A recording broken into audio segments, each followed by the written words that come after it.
Hi babies, we're gonna do assumptions. I think there'll be some spicy ones because I asked them anonymously.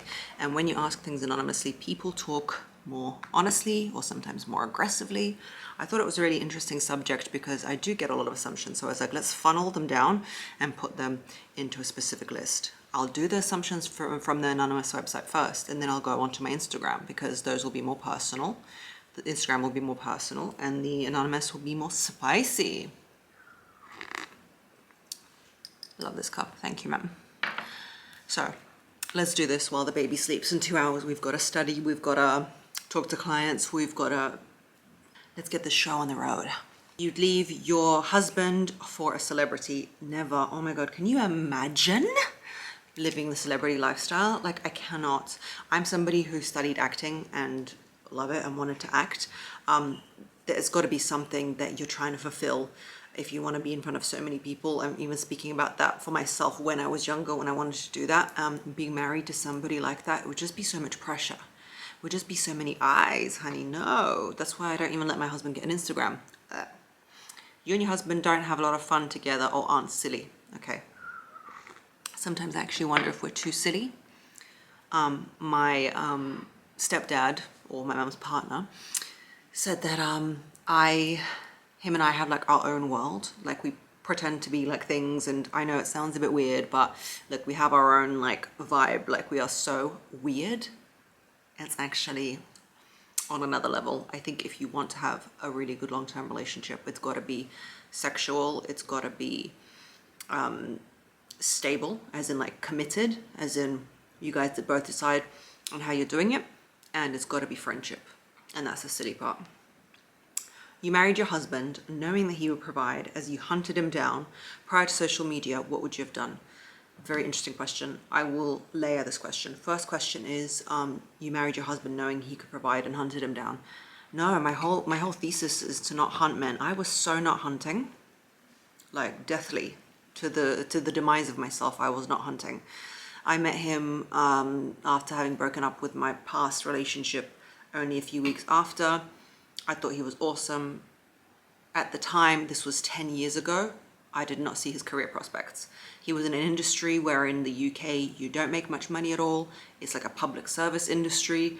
So I think that's what it's called. Like, you work your ass off, you work nights, and you don't make much money. So I just thought he was hot. Like, I don't know. And I also saw him and he was broody at a party, not doing all this and that, not talking to girls, and I was like, oh, I like him. It's a Mr. Darcy vibe, you know? So I fell for that. If I had to go out with someone now in my 30s, maybe I would have gone for more of a provider role, but I at the time wasn't thinking that. Saying that, however, I've quickly realized that he was a provider type. He never let me pay for anything, always wanted to look after me, which I loved and I really value. As for prior to social media, what would you have done? Is that a question like, do you think I hunted him down on social media? Because no, he doesn't have it and I didn't have it then either. And if you're asking about career-wise, then I would have tried to build my business without social media. Now, social media is an amazing tool where you can, for example, for me, it's women's coaching. I can implement it here, but if it wasn't through that, I would have done it through another source. I don't know, newspaper advertising? I think you're smart, well-mannered, independent, sexy, classy, confident, and successful. Oh my God, you must know me. This must be a friend who left this, clearly. What else? Did you have a C-section or vaginal birth, and did you breastfeed? If so, what are your tips? I had the best bloody C-section, bloody, fun word, C-section in the world. It was the easiest and best part of my whole journey. I knew I wanted to, I elected to have it. My son was, I always get confused, 10 pounds in kilos. I don't know, he's almost 5 kilos, which is almost like 10 pounds. He was huge, he was massive.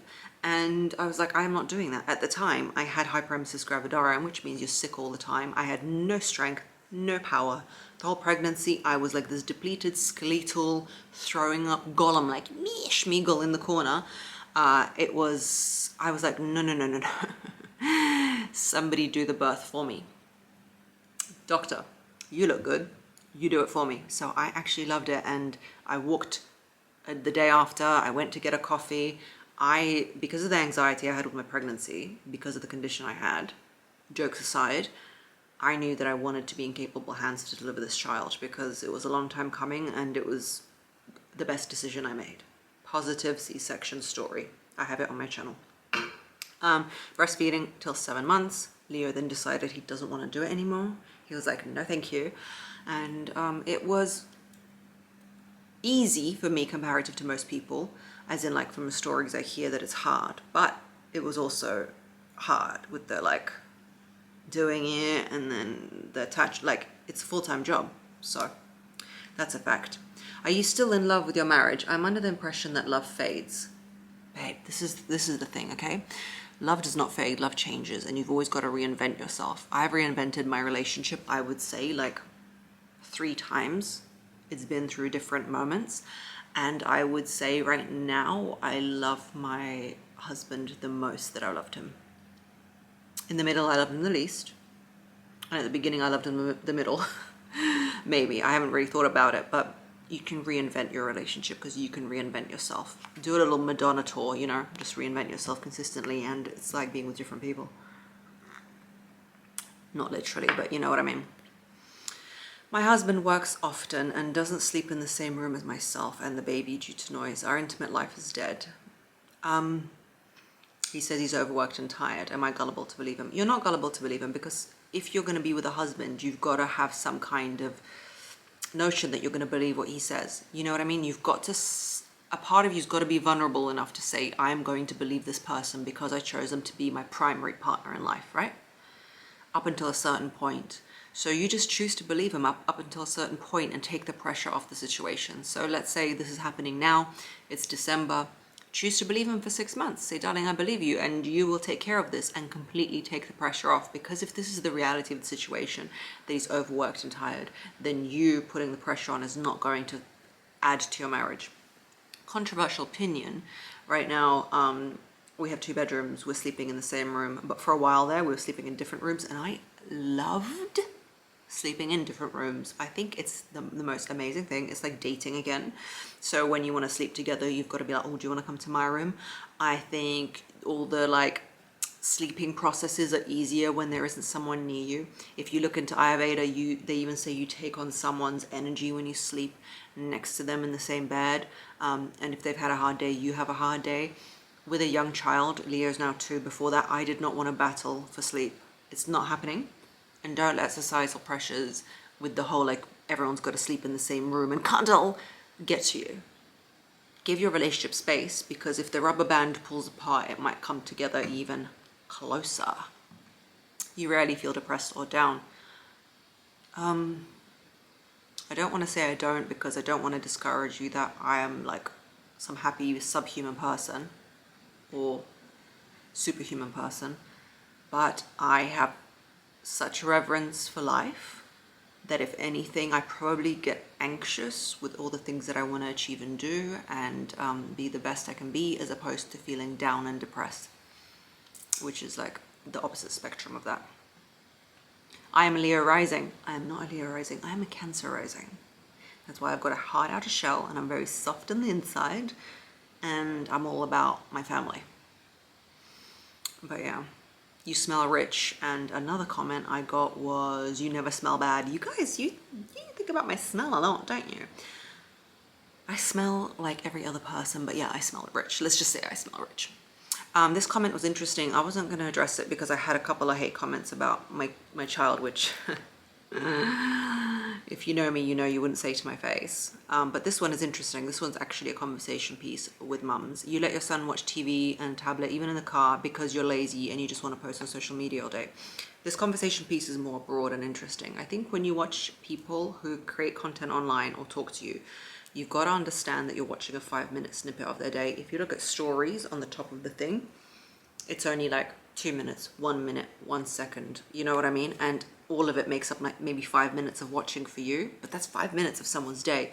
So I will absolutely say that I don't think kids should, in an ideal world, watch tablets and TVs maybe before the age of 3. That's what science has shown, right? But I also understand that modern womanhood and modern motherhood means that you are not in the village that you're meant to be in to raise your children. You're not with the grandma here, with the auntie here, with your sister here. The kid goes to everybody. They did some kind of research study on child raising in different tribes, and they found that the parents of the baby only held the baby up to 1 hour a day, and the mother, well, she breastfed, but the rest of the time this baby was passed around to the whole community, so they don't have that overwhelm. Modern parenting means one woman with her 2 children in the house, behind, she's provided for, but she's completely going mental in her head. So the world is a curious and big place, and TV is not ideal, but nor is the diet we eat, nor is the junk food, nor is the rhythm, nor is the 9 to 5, nor is the, you know, disrespect to minorities, nor is some of the politics. And how far should we go? Should we talk about wars? And let's bring it back down now to the children. I agree. I think if I was to do better for Leo, I would let him watch TV less. But at the same time, if I was to be doing better for myself, to be fully happy and okay, I would still be doing my work. So in the 5 minutes you see me doing it, when I'm on my phone, Leo's on his phone. So he can watch his show, right? So it will look like that. And I want you to keep that in mind for a lot of creators you see out there as well, that it's not their reality. And some of the ones you see that you think, wow, they're amazing, might not be. You know what I mean? Don't buy this content reality idea. It's just not real. I don't want you to be, you know, deceived. It's hard for you to be maternal. You're more logical and less feeling. Actually, you know what? I would think so, but it's the opposite. I am naturally not maternal at all. You're right. But I am maternal to my child beyond possibility. Like, let's say if like a bear was maternal, you know, like a mother bear. And I am more feeling, to the point where my husband's like, can you just like say no to him? And I'm like, but he feels sad. So I actually need to be more logical in the child rearing process. You don't believe in God. I do believe in God. I've come to the conclusion that I do believe in God. I think you were hurt in a past relationship, so had to learn to be better for yourself. 100%. 100%. I probably was hurt because in my first relationship with my father, he's not around in my life. So I spent my whole life like that, and was with men who probably emulated the feeling I had, because that's what attachment is, and had to be learned to be better for myself, because otherwise how can you go on? What's the point of living if you're reenacting your past? Where are you from? I live in Australia. I was raised in London. And so that's the most formative part of my personality, I guess. And I was born in Russia, and my parents are partly from the border of Finland, partly Ukrainian, and partly Russian. Okay, let's head over to Instagram to talk with the people who I think know me more, and they have kind of left comments in an open setting, so it'd be a kind of different vibe. The assumption: you hustled for money, had a kid, life is crazy. Yeah, basically. Yeah, it's not wrong. Not an assumption, but did you ever come across human design? Yes, I did. I'm a projector. You're an ice queen. Icy. Yes, I am icy. In terms of like the Cancer rising that I am completely all soul for the people I love. I'm also Pisces moon, but I am icy. If you're not a part of my life or you hurt someone that I love, yeah, very much so. You don't want another baby. You've got one, trying to decide if you want another one. I do want another one, as in like a sibling. I love the idea, but in practice of when I can take time out to have my hyperemesis gravidarum again and be on my IVs, maybe it won't happen. Let's hope for a miracle. But I'm 50-50. I'm 50-50. I cannot imagine you are anxiously attached. You're my hero, baby. You cannot imagine to the extent that I was anxiously attached. Just from growing up, moving countries when I was very young, you know, the parents, like mad. You can shift it. I still need to know what happened to this, look, to the steak arm. Look at this. I don't know if you can see it. Look at all those scarrings. Bloody making steak for my husband and all spat in my face.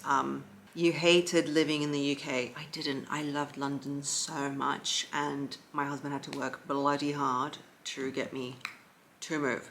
it was like an epic decision for me, but I did it. Like, I was younger, adventurous, let's do it, and I did it. Anyway, guys, thanks for chatting with me on this one. Leave your comments. Maybe a comment will come up that I'll make a video about, like a conversation piece, because I'm really enjoying talking to you. You guys are smart, beautiful, interesting people. Love you lots like jelly tots. See you on the next one.